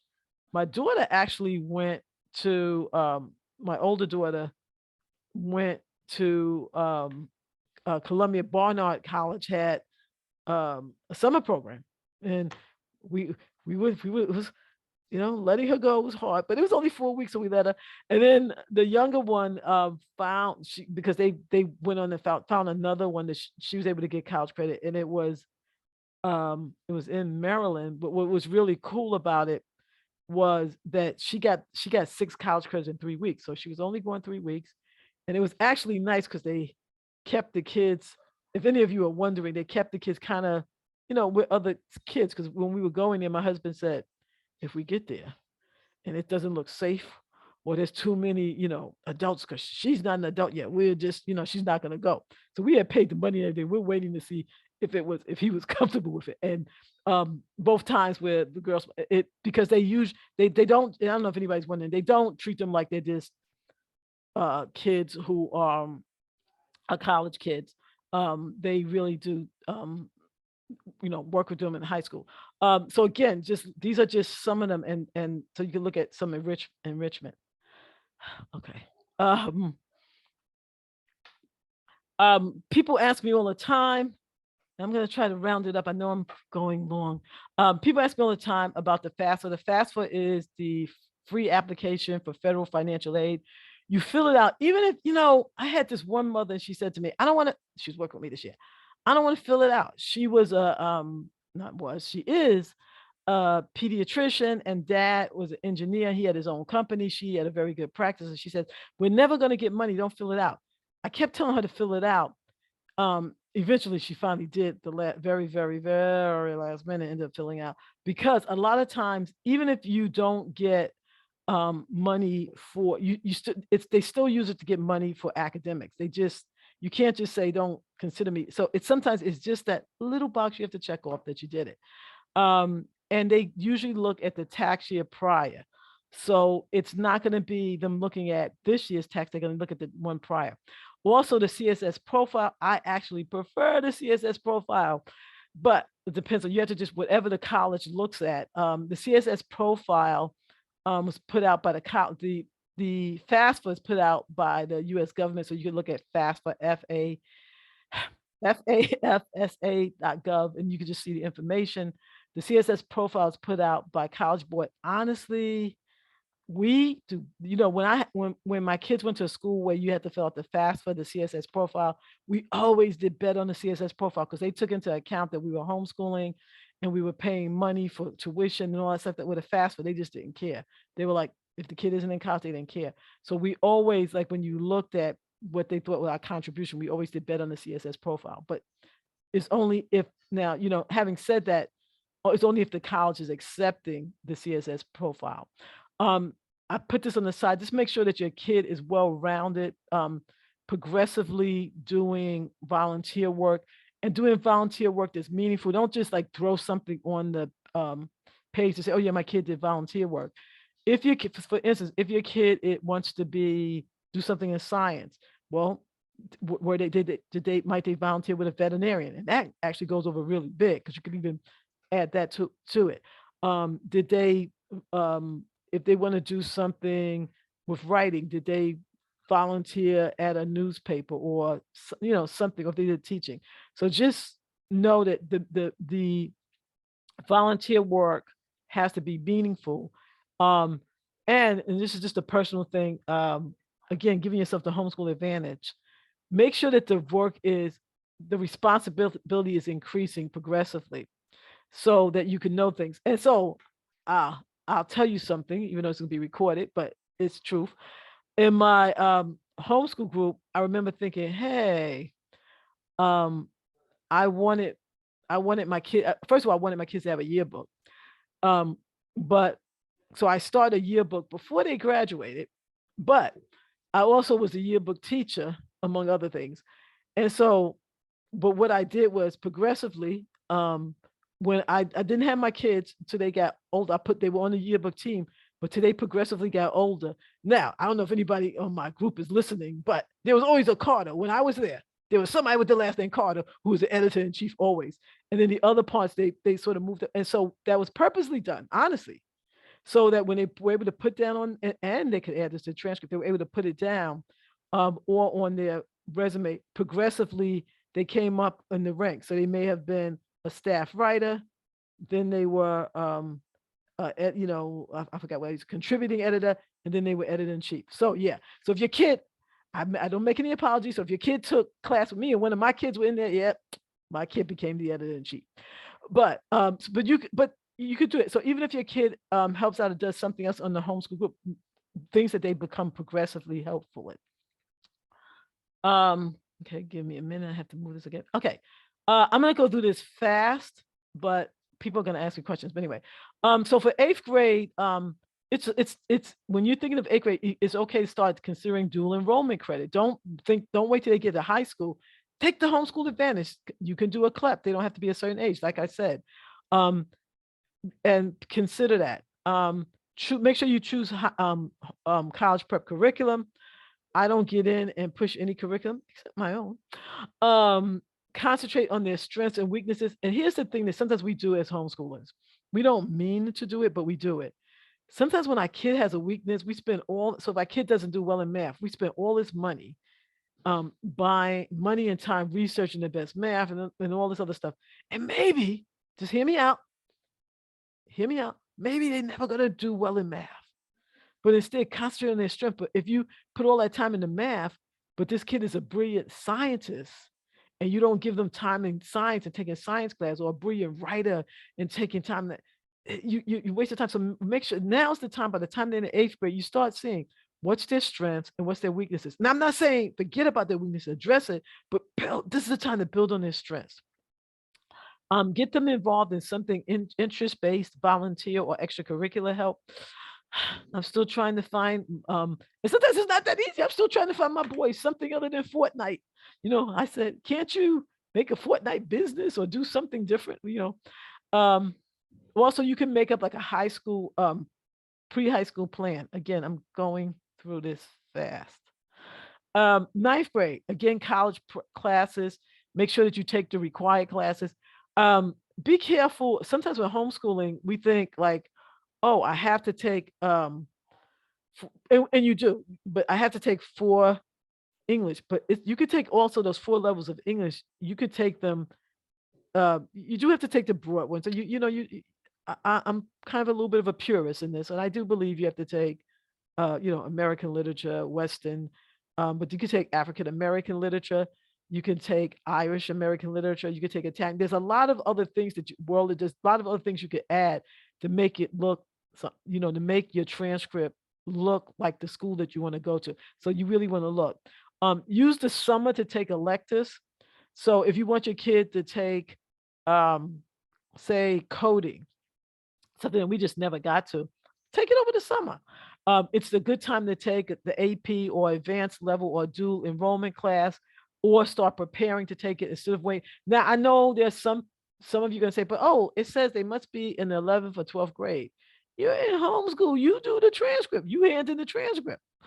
Some of the things that I did in my homeschool, and this, if you go to, and I've done this actually with the kids that I work with, that I tutor, we do vocabulary, a word a day, right on the college board. They'll send you a word a day. And with telephones now, it'll just be on, you could get it, take practice exams, and remember to update your transcript. When I say update your transcript, I don't mean, again, I know I'm going to go against what some people have said. I don't mean go in the transcript and put every little thing down, but make sure you have a list, particularly if you're going to be going to a more competitive school. Okay, sorry about that. 10th grade, make sure you're taking the required classes, taking something. You notice that some things repeat themselves. You can take the PSAT or the practice SAT or ACT. Research scholarships. Because here's the thing, but again, over the years, I've gotten better and better as goes on. You can look at certain schools that you want to look at and find out what kind of scholarship they give. And it's okay to shoot for that. So you shoot for that even with when your kid is studying for the ACT or the SAT. Again, a lot of this is the same. You want to make sure you take, what you can't see me doing, Tina, is I'm moving things around because it keeps. One of the things I also say is to review the Common App essay questions. Now, this is a biggie. Your kids, here's the thing with the Common App. People don't tell you. So this is like real, this would be worth you even coming to this seminar. So the Common App that most colleges use, it's a big 500. It's the main college when you're applying. When you apply to college, July 1, like you could go on and see and look around and whatever. July 1, it's reset. So you could go on prior to that and look around and get those college admission essays so you could work on them over the summer. Because when school starts, even though you're homeschooling, don't you hate it when the kids is like, okay, I got to stop because I got to just work on the essay. You want to have them time, if possible, even, take an essay class, admissions essay. They don't have to, but it's possible. Research scholarship and institutional aid, so what you're going to get. And if need be, take the SAT or the ACT or the CLT over. Here's the thing, what I believe. I've had people keep taking it. At a certain point, you get diminishing returns because also the child is going to get tired and it's going to be overly, they're going to be prone to make mistakes. You're going to be dealing with stress and all that. So there's been times if you follow what I said and have them take the practice one and maybe take just one, they could do it. Or the other strategy you could use if you have kids who get stressed, and I've done this with kids, some of my clients and stuff who get stressed, I'll say, all right, go and just, oh, you got a low math score. So I just want you just the first time when you go, you're just going to concentrate on everything verbal, English, and knock it out of the park, get a really high score. The next time you go and you just, do nothing but math. Here's the cool thing, the homeschool advantage. If you want to put it on your transcript, they're going to super score it anyway. You just take those anyway, and you put it on the transcript. Okay. And you can decide which one you're going to use. By the 11th grade, also, I would suggest that you know who's going to be your recommenders. Just a personal thing. I do feel that kids should take study skills, and I know you're going to say, but they're homeschoolers and they're going to do well in college. Yes, they're homeschoolers. Yes, they're going to do well in college, but you also want them to do it where they're just not, where they just don't even have to worry about it. So, my kids, and I will just say my kids with the last name Carter, I did require them to write a research paper, to do some writing and take a study skills course. There was, and by the way, some of you guys saying, well, of course you had them do that because that's what you teach. No, no, no. I actually, and they got upset about this, I made them take it with somebody other than me because because it was easy to kind of do a research paper, whatever. And the reason why I mentioned that is also research has proven that two skills that kids that do well in college, it's reading and writing. And that goes, by the way, so some of you might say, but my kid is going to major in science and they're going to be a mathematics major. Doesn't make a difference. They have to know how to read and read college level writing, textbooks and technical information and all that. And then they have to know how to write. They're going to be writing in every class. They're going to be writing, taking notes. They're going to be doing paper. That's it. It just is. It just is. So one of the things, even now, although I'm mentioning this in 12th grade, and I probably should have mentioned this in 8th grade, if you look, because I have some other books, but even if you don't get those books on writing, my kids, even my 12-year, they're writing every day now. And I had told somebody, I said, I spoke to somebody, she had sent me a text and I was talking to her, I said, oh yeah, I got to send you the graphics, because sometimes when I started them writing, they don't necessarily want to read every little thing. So, but if you give them graphics and just say, what's the main idea? What's one reason? What's reason two? Just even that, it just get them ready. When I'm dealing with, because sometimes I get neurotypical students, I always say, well, to visit the college admissions office. By the way, if you have kids, and sometimes we are homeschooling kids and they do need an accommodations, you want to make sure you get that accommodation because it's going to take 7 weeks for the SAT to get it. You can get it, but it's going to take 7 weeks because they're going to want to, you have to send them the letter. The ACT actually, for whatever reason, I don't know why, but ACT works faster. And you don't have as many hoops to jump through. But anyway, so you want to make sure you do that. Make sure you research the college and make sure they have a commitment to special needs. You don't want your kids to get on the campus and be the only one and not have friends. So that's why I said, go to the disability office, look at the social thing, what things they have on. People ask me, should I indicate on the transcript that my kid has special needs or that no, you don't. And by the way, if your kid gets time for, this is just the other transcript I had just so you could see, I don't know if any of you could see like the grades and pretty much what's in it. I did not write this, so just so you know, I actually pulled it from another website in full disclosure. But people will ask me, they'll say, well, what about if my kid does get extra time in the SAT? They don't know that. So some kids, like parents make a big deal. They don't want anyone to know. This college doesn't get they get the score. They don't know how long the kid spent taking it. So if they get extra time, my point is take it. And I'm going to tell you this, because I know, some of the kids I work with, the parent will say, well, I started homeschooling them because I didn't want them to have a label. I don't want them to have a label either. However, by the time they get ready to be in college and you're starting to do the high school, now it is time to get a label because it's going to give them more time with studying. That's what I was going to mention before. There's like tons of scholarships, by the way, for ADHD, kids on autism. It's like, I shouldn't say tons, but there's lots. There's lots. And oftentimes your kids can't compete if you don't have official diagnosis. So it's that time to get the diagnosis for them. Okay.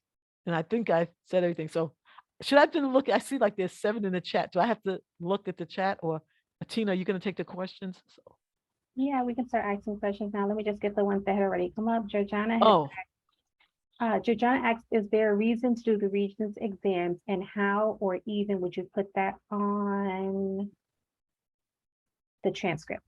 no, that nobody cares about the Regents. I know you don't want to hear that.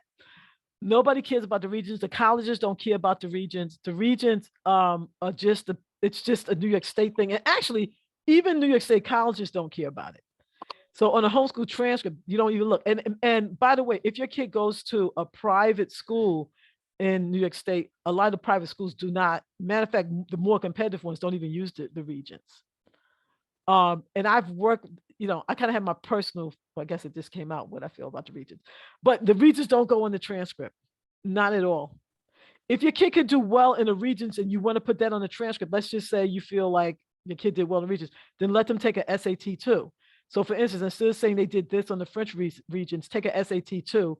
This from the College Board, that will go down on their record, but or AP something, but the Regents mean nothing, and they mean nothing to the colleges either. Also, I should say. Okay. Nika asked if you could show the 9th grade slide again. Is that Tanika Bailey? Probably. Okay. Can't they just see the slide? Because you're asking me. I'm technically, Tanika, you know that I'm technically challenged. Oh, wait a minute. Go back a bit. Okay, is that good, Tanika? Okay, I did it. Okay. She's laughing. I know Tanika. Tanika, you were actually the one I was referring to about writing when I said I'm doing writing every day. But anyway, okay. And Georgiana also asked, what is required to enter the College Now program? As far as I know, and this is coming secondhand, my suggestion is go to the website. So this is coming secondhand. Now, I'm not talking about kids with the last name Carter. My kids who I've worked with who've gotten into the program, typically they've been in 11th and 12th grade. And pretty much I remember writing recommendation letters, but I think it was pretty easy to get in. I don't know if Jackie Gittens is here. I'm putting her on the spot and ask her if she was there. Is she here? She's there. She's trying to be quiet. Jackie, you need to come off mute. Yeah. Could you just only Jackie, because I've only worked secondarily with it because I've sent kids there. Oh, okay. So she said they need the PSAT for College Now. See?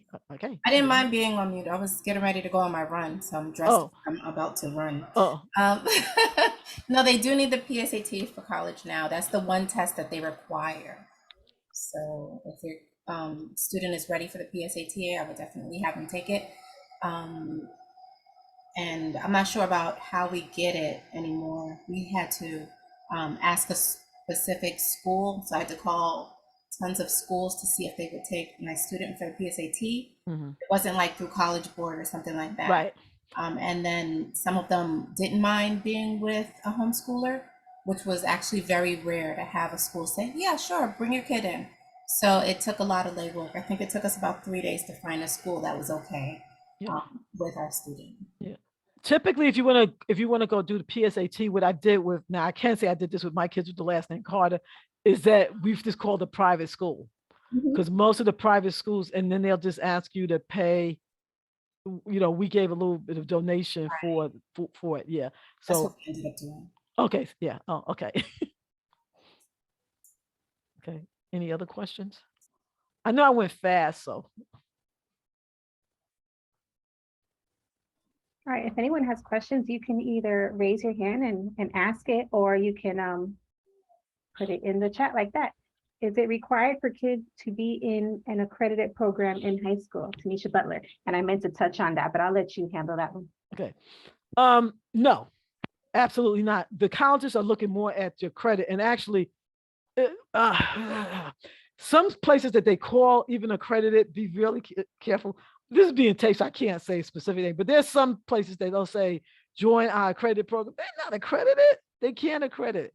And so they make these organizations themselves, and then they tell you they're accredited. But the colleges are looking for just that you have college, that your transcript is more college prep.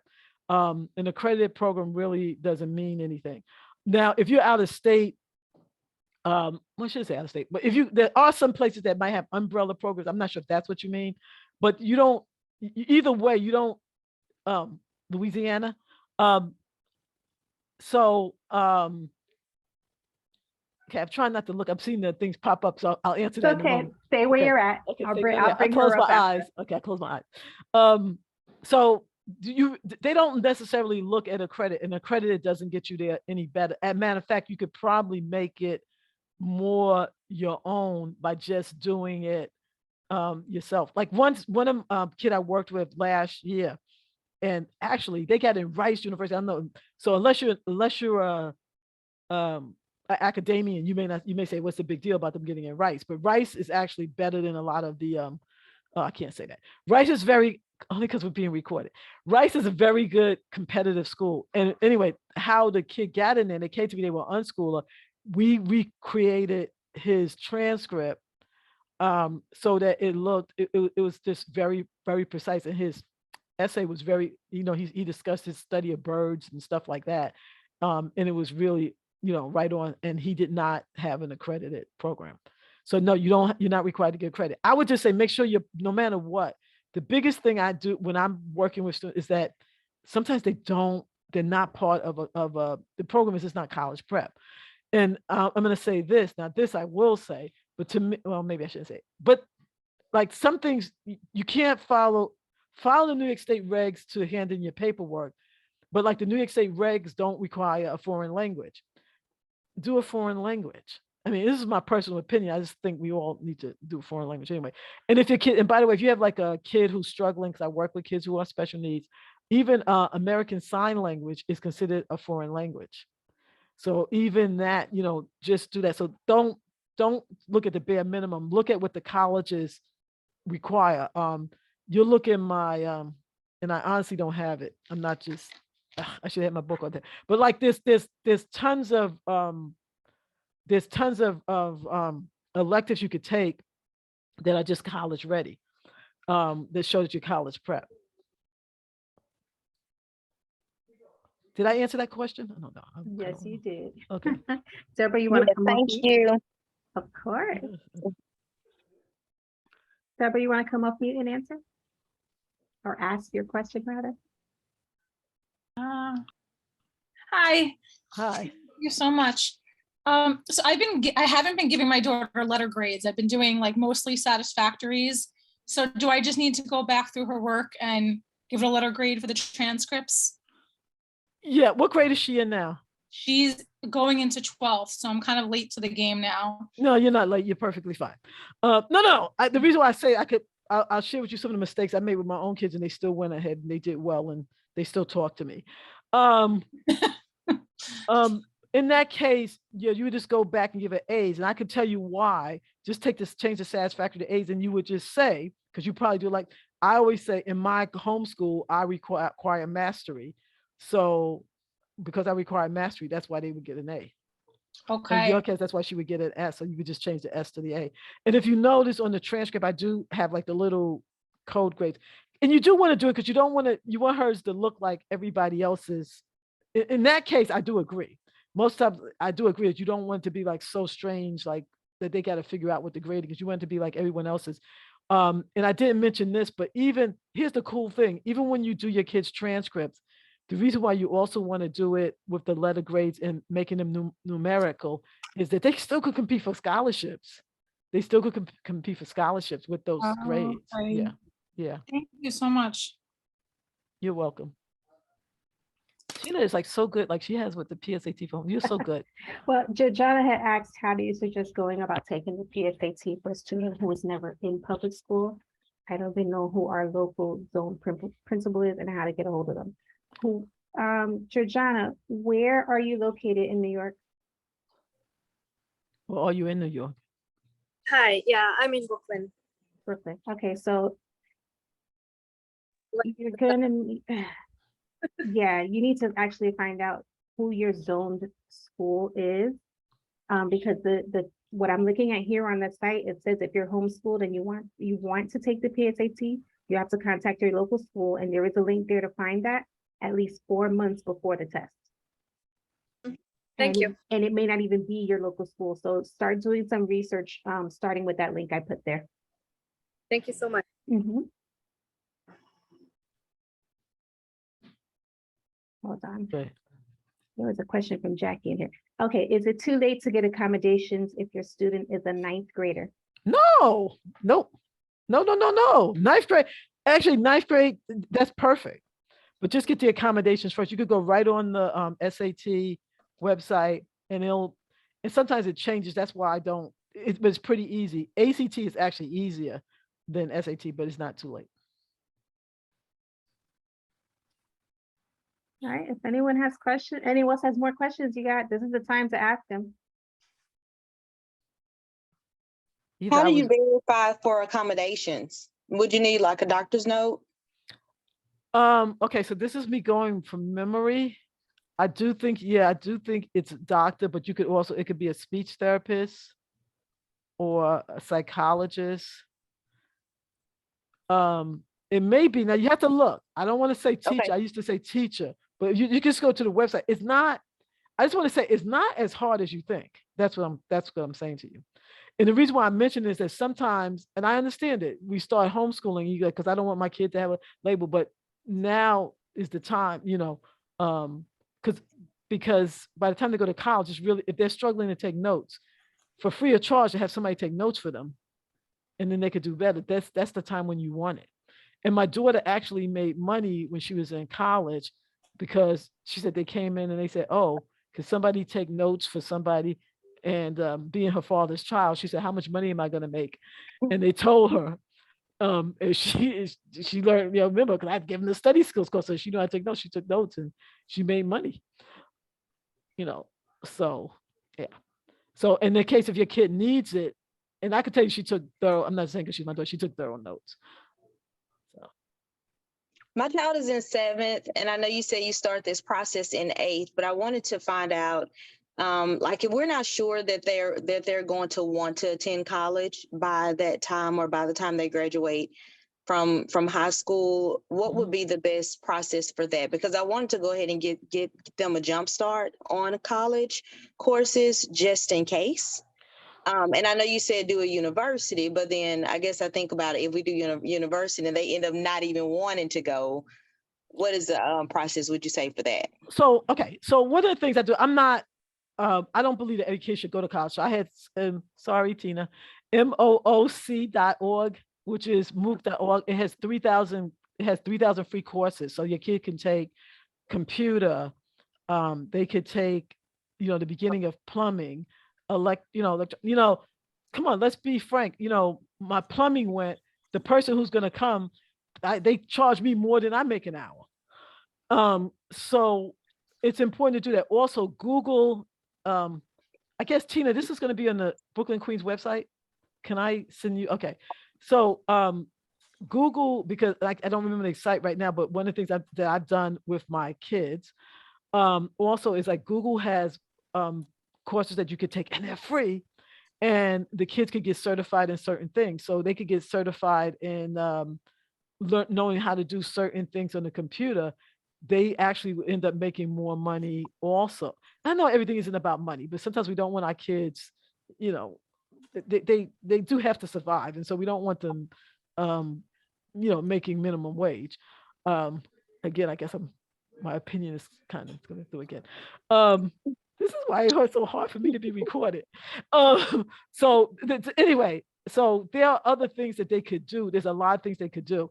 Also, even BOCES or going to do a Saturday program where they could begin to take some of those credits, like even like CPR classes. Once they start taking the CPR classes, they could take them free for babysitting, because I know somebody actually who was a homeschooler who took the CPR classes to become, and then after that, there were like nursing classes and other things they could take.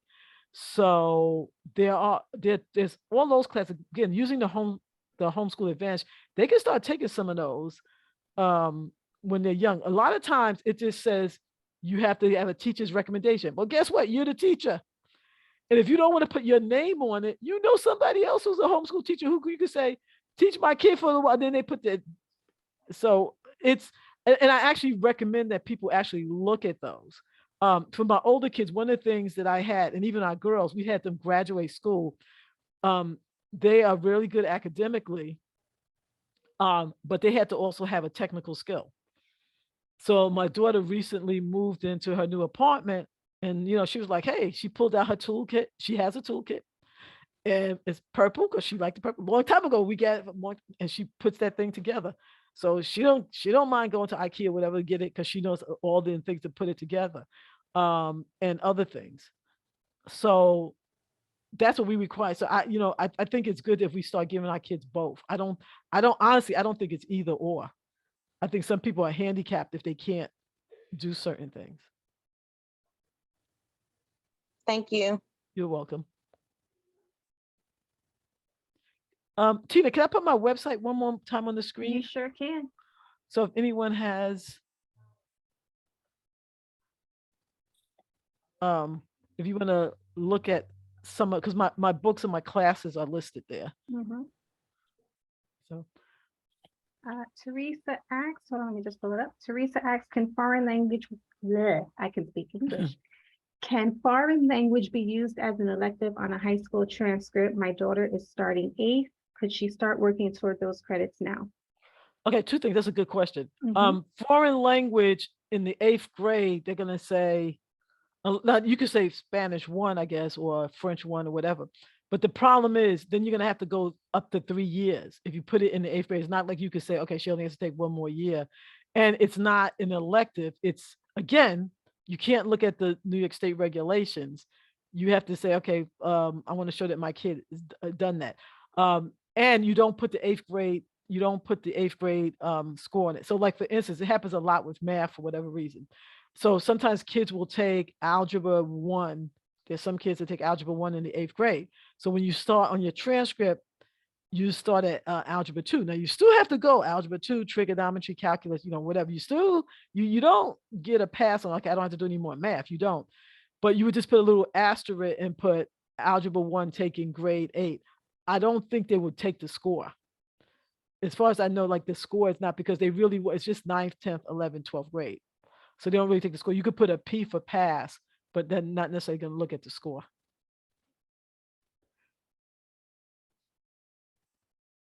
Any other questions?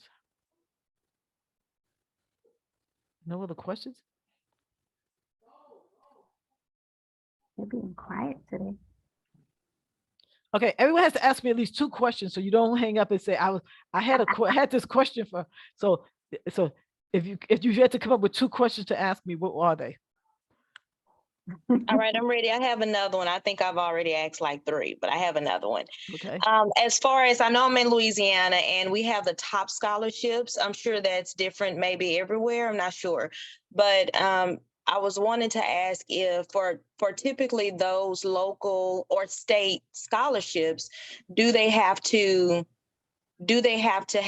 be in certain courses, as far as, well, with them homeschooled, like how does that look or how does that work? Because I know even if they return to school, it would be the schools or the school board's decision if they wanted to take, or whatever grades they wanted to place them in. Are you aware of how that looks for like state scholarships? So when you say state scholarship, do you mean state scholarships to a specific school, or like a teacher scholarship, or is that what you mean? No, well, it's like, well, ours is called TOPS for academics. Mm-hmm. For like one of the academic scholarship is called TOPS. Okay. And I know they have to have a certain score on their ACT and certain grades academically. Mm-hmm. Or would that just kind of depend on the state itself? I would now, again, I haven't worked with one in Louisiana. I've worked with a kid from Florida.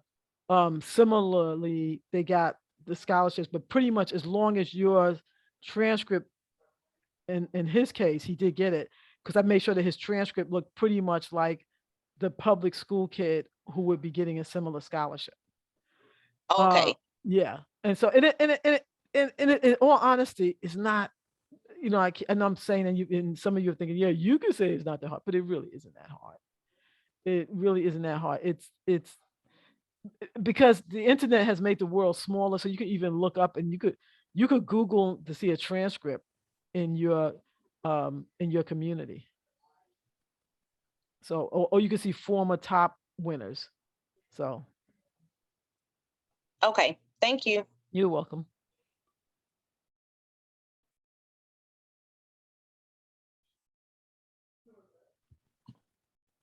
Okay, Deborah, hold on. Georgiana asked if an 8th grader is taking pre-calculus or trigonometry, how would she report her math through high school? Like what classes can she report the grades for, or should she retake algebra too? No, she doesn't have to retake anything that she did. I'm simply saying that what a lot of parents don't realize is that the school only wants to see 9th, 10th, 11th grade. You just put a little asterisk and put, she took trigonometry. If she got 100, she still would only get a pass on the transcript. Again, this is just my opinion. You might say, well, you know what? Here's the thing. You're all homeschooling. You're all your own administrators. I'm just an advisor. You could say, you know what? I don't care what Cheryl said. I am going to put it down on her because she got 100 on that, whatever. But it doesn't make it. Here's what that you should know, whether you put it down or not. It might be an issue in terms because you have to calculate the GPA for each year. So that's where, by the way, that's why it's just a problem. You could put it at the bottom, it just won't be in the GPA. And you could put the grade by, so I'm saying pass, but it doesn't, you could put you could not put the grade by there, but it doesn't make a difference. Even if the child takes that, they still have to take, if you want them to go to, and I'm assuming that she's going to go into, he or she's going to go into something that's math related. You still want them to take at least 4 years of math. So even if they took pre-calculus, then they're going to be taking statistics, liberal arts and science. There's always, in other words, they still have to take those math.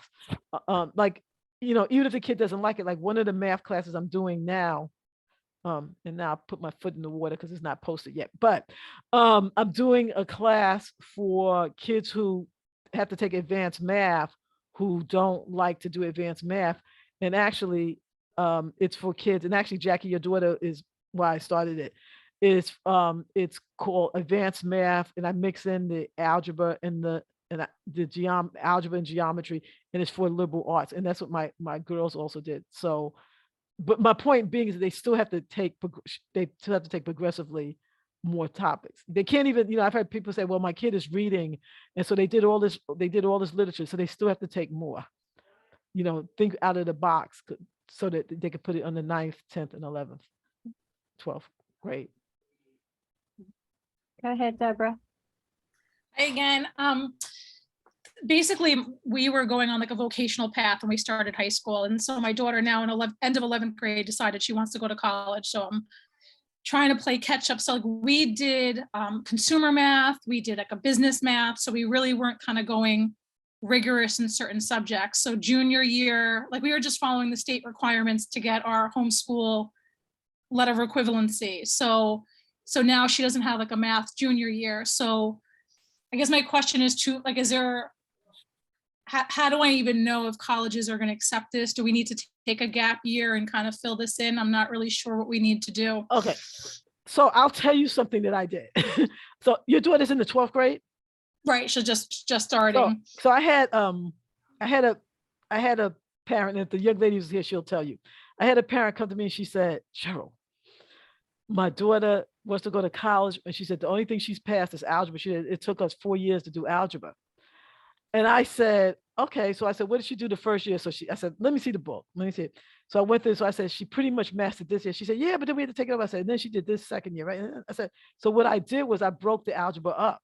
And I put one, she took sequential math 1, and I wrote down like it was a quadratic equation. I put dot, like just what she did first semester, then first year, then what she did second, what she did third. So we did not lie. ultimately there was a quarter of a math credit each time, but she took math all 4 years, and she was majoring in English, and I'm happy to say, because I stay in touch with people.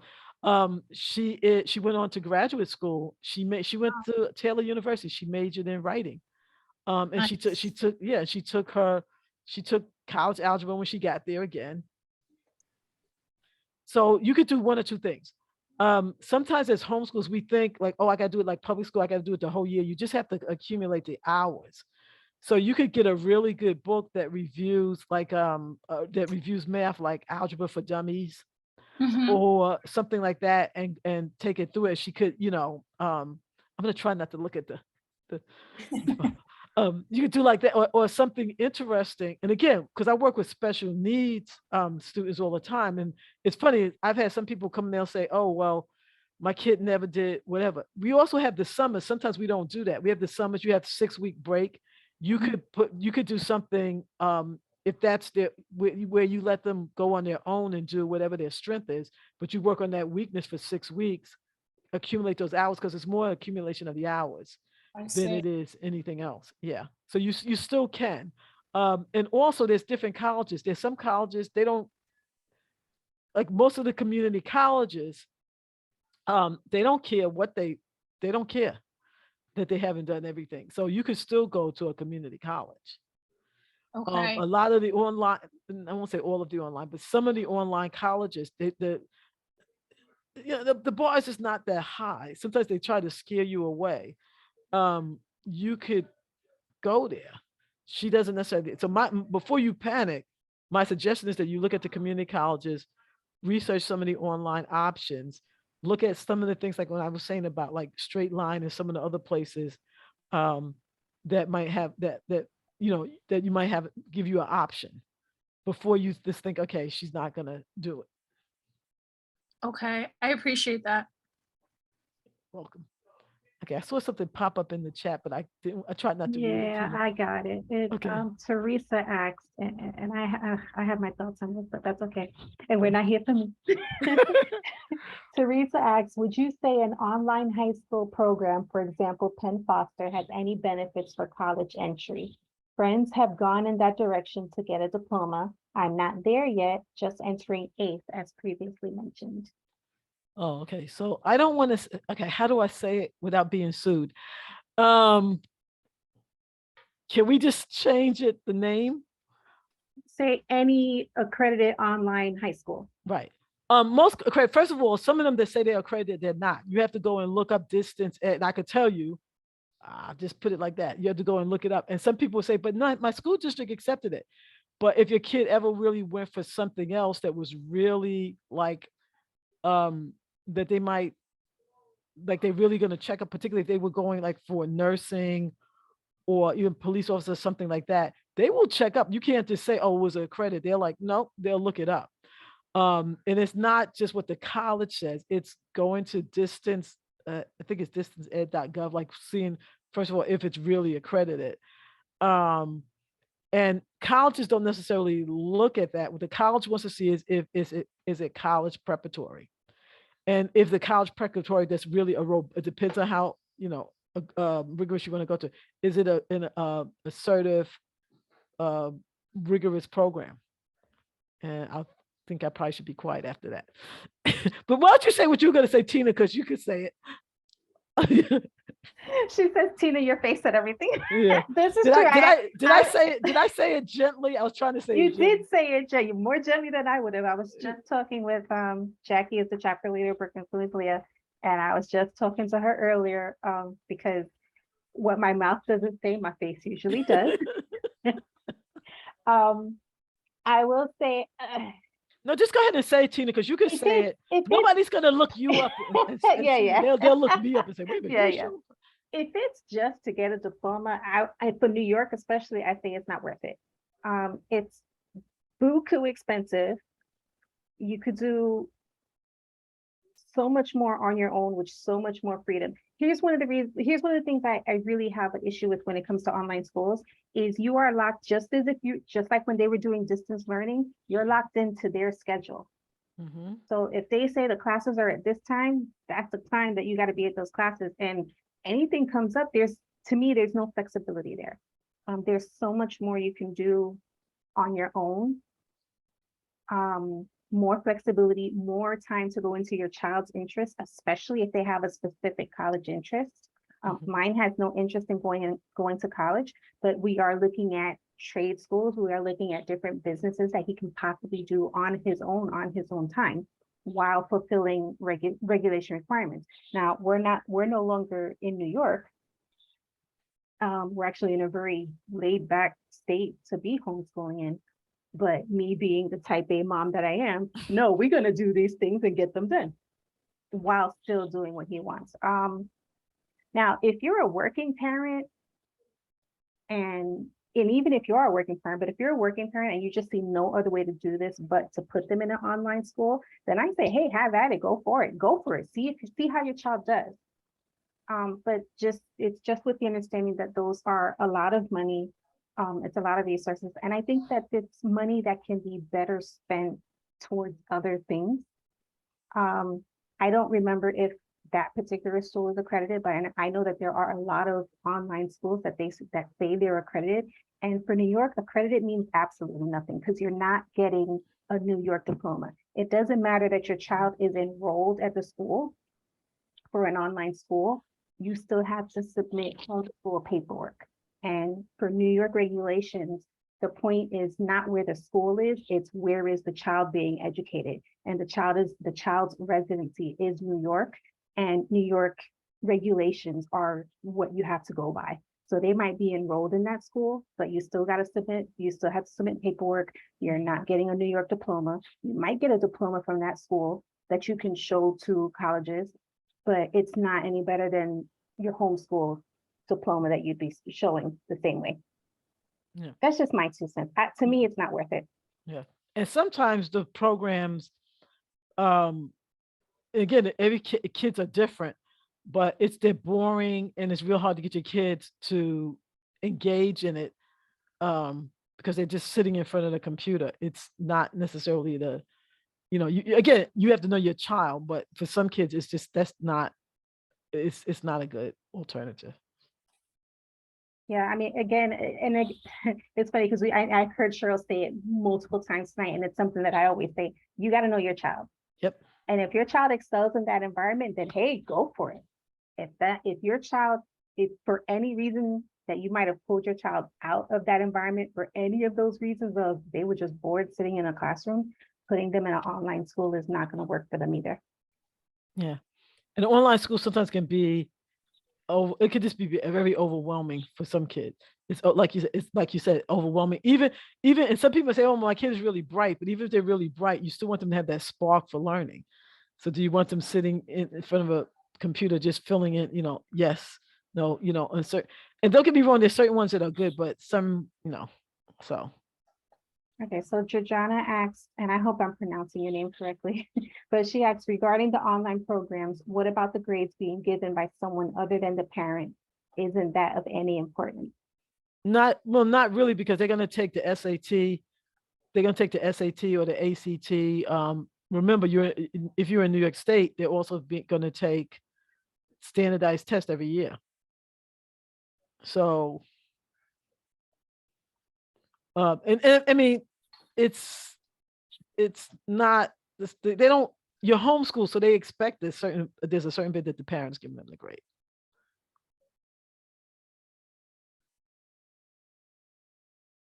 It's Aretha and Georgiana, you're very welcome. They said, thank you so much. Oh, you're welcome.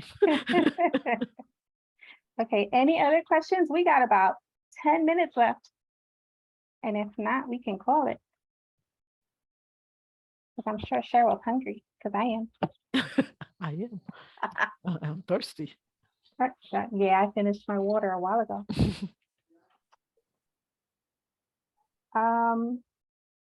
Yeah, absolutely. Okay, so Cheryl, let me put that on there. Cheryl, if you want to reach Cheryl, you can reach her on her website. It is learn4college.com. And if you want to reach me, you can find me anywhere in the social medias at Tina L. Roman, or you can find me tinaroman.com. I saw another question pop up. I'm looking for it. Da, da, da. What, okay, Danetta, I hope, Mhm. asks, what are some of your recommended high school curriculum? Okay, so I'm going to answer that the same way I answer everything. It depends on the same way. It depends on your kid. So I like, my three oldest, and this would drive my husband crazy. I would get a math program that really worked for my son, who is logical. He just needs to see things visually. We had one math program, like when we were doing algebra for him, a different one when we were doing for my daughter, who was more liberal arts minded. And then a different one for my younger one, who was more artsy, but still liked math. And it's just part of homeschooling is finding what works for your kids. I have twins, and this is what drives me. Sometimes I want to say, can't the two of you just do the same thing? But they're different. They're different. I might even say, for one, I want you to do math problems 1 through 15. And the other one, I said, you know what? Just do the first 5 problems. I could pick the 5 most difficult problems and just have him do it. It really is for your kid. Also, the reason why I don't like promoting, sometimes people will say, well, and I've had this happen to me a lot. They'll say, oh, because your kids did whatever. I mean, now I'm talking about, and they'll say, let me use your program. But the problem is, like, each kid is different. So I would say this, if your kid likes, I don't know, like, ask me a subject in that, and I could tell, like, so like, that's what I said, like math, like for my kids is always something that's very different. Even though I do a lot of writing, I do a lot of writing, but if you ask me, like, even though I'm using somewhat of the same, well, I'm using my writing program, but because I do have a writing program, college writing prep. I know I'm like really bad, not promoting, but anyway, college prep writing. College prep math. Well, there's tons of stuff you could use. So if you were using, it depends on the kid. So you could either get like you could go modern states and look at modern states and decide if you want to use the college algebra there. You can get college for dummy, college math for dummies. Martha Liao, oh my God, that's a good one. How's her last name spelled? Lial. You don't have to get the newest. You don't have to get the newest editions. You can actually get the old editions, depending on because I love those books because, again, you can see I've used a lot of different math with kids. I love those books because some of my kids who are more, and I'm talking about client kids, they're just more literal, and they're like, well, when am I ever going to use this? That's when like I might use like a Martha Liao. Harold Jacobs also has really good math. Like if your kids like to read more. Sometimes for kids, I use like a series of books. Who was the other one? Was it Algebra for Scaredy Cats? I can't think of it now. But anyway, so it's and mathematics, family. So there's more than one. It depends on what your kid likes. Like, so are you looking for math because the child likes math or the child doesn't like math? Because that would make a difference in terms of what recommendation.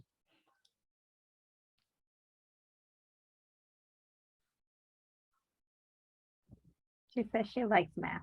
Oh, she likes math. Oh, then like Think Well math might work really well for her. Think Well is accelerated enough, and it's really good. It's out of Johns Hopkins University, and I like it because it goes over, and you don't have to sit with them. They get it. She likes math, she'll do fine. I just find some kids it skips a step now and then. So, but if she likes math, she might like it. And the cool thing about that, when you get ready to write it on your transcript, what's really cool is it's out of Johns Hopkins University, which is a really good school for math and science. Yeah, I think I've heard good things about. That's one of the ones I was looking at when we were looking for a new math resource. It just happened to be that I had already gone into Matthew C, which for him is just enough to get him through and he's happy. Yeah. But ThinkWell was definitely one of the ones that we were considering. Yeah. One of the things I do when I'm looking at any kind of curriculum, and that's kind of like, I would go, I've been homeschooling how many? 20, I don't know. Like I said, my oldest is 32. So I always ask myself why it works. If I could just say, because there's some things they really take your money. Yeah, I didn't say anything, but some things really take your money. So ask yourself like why it works and try to see if you could get to like the common. I try to like even I try to like let it be encompassing. So you can say, what's the bottom line? Why does this work? Like, so for instance, oh, maybe I should shut up because it's what I have 2 minutes. Should I shut up or just? Go ahead. Okay, Finish that so last okay, thought, okay, and so then we'll. so for instance, I had read research on this is when my older kids were younger, on kids they did better when they did Latin. And I knew my kids were not going to go for Latin. I mean, it's just not. And so I kept reading up and saying, okay, why do they do better with Latin? It was just knowing the Latin root to the word. So I was able, instead of buying that big, expensive Latin curriculum, and by the way, nothing wrong with anybody here who's doing Latin or anybody who's doing Latin. So, God bless you. But for my kids, I just knew it wasn't. And for us as a family, I knew it wasn't. So I went and said, okay, I got a different book that just had the Latin roots and the other roots. And then so we did what we could take of Latin. Don't get me wrong, some people do Latin. And so always ask yourself, like, what is it about that program that works? If somebody says, I mean, I even ask people to do it with me. If I said, somebody said, oh, I like Cheryl Carter's, writing program. You should, I challenge everybody, don't tell me because I don't want my ego to be hurt, but I challenge you to ask somebody, say, well, what about it that works for you? What made it work? What was it that made her different from somebody else? Because sometimes you could pay for it. And sometimes you might be like, oh, this is what my kid needs. This is what they don't need. And so you really, like I try to individualize, but I hope that's what people say. So you really want to know what works for your kid. Okay. That is a perfect place to stop right there. Okay. It always comes back to knowing what works for your kids. Mhm. So I want to thank everyone for joining us tonight. Again, this workshop was hosted by BrooklynQueensLeah.com. You can find Cheryl at her website at learnforcollege.com. Did I get it right? Yeah, but I'm going to give you the list of everything Yes. on the Brooklyn Queens website so that Okay, they don't yep. get confused. That's perfect. So it'll take me cool. a couple of days to edit out this recording. Well, not edit it out. I'm just cutting it off the beginning and the end. So I'm not, Okay. everything in the middle is going to stay. Okay. So we didn't do anything too bad, Cheryl. We're good. Okay. But it'll take me a couple of days to get everything through, and Cheryl's going to send me all the links. So you will be able to find, when you go to BrooklynQueensLeah.com, it will be in their publications/articles tab on the public side of the website, and you'll be able to see the recording there. And it'll also be linked up onto YouTube. So thank you everyone for joining us tonight. It is always great spending time with Cheryl. And thanks for joining us. Thanks for having me. It was fun. Bye, everybody. Right, Good bye. night. Night.